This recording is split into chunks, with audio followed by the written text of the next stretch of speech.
காவிரி நீர்பிடிப்பு பகுதிகளில் பெய்து வரும் கனமழையால் காவிரியில் தண்ணீர் திறக்கப்பட்டுள்ள சூழலில் அது குறித்து பாஜக தேசிய செயலாளர் ராஜா மற்றும் தமிழக மீன்வளத்துறை அமைச்சர் ஜெயக்குமார் ஆகியோர் பரஸ்பரம் முன்வைத்த கருத்துக்களை தற்போது பார்ப்போம். Iligundulu is the point where we have to measure the water from Karnataka.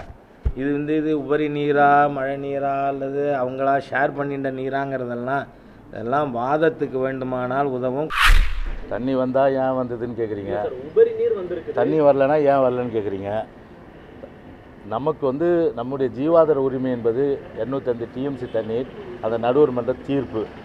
அந்த தீர்ப்பை ஒட்டி நம்முடைய அம்மாவுடைய அரசு அம்மாவுடைய வழியிலே வாதங்களை முன்வைத்து நம்ம ஒரு பெரிய வெற்றி நம்ம பெற்றிருக்கிறோம். என்ன, அந்த 177.75 டிஎம்சி, அந்த 25 டிஎம்சி அந்த தண்ணீர் நம்முடைய உரிமை. ஏன்னா அது அந்த வருஷத்துக்குள்ளே கிடைக்கும். நீங்கள் வருஷம் முடிவில் பாருங்கள். அது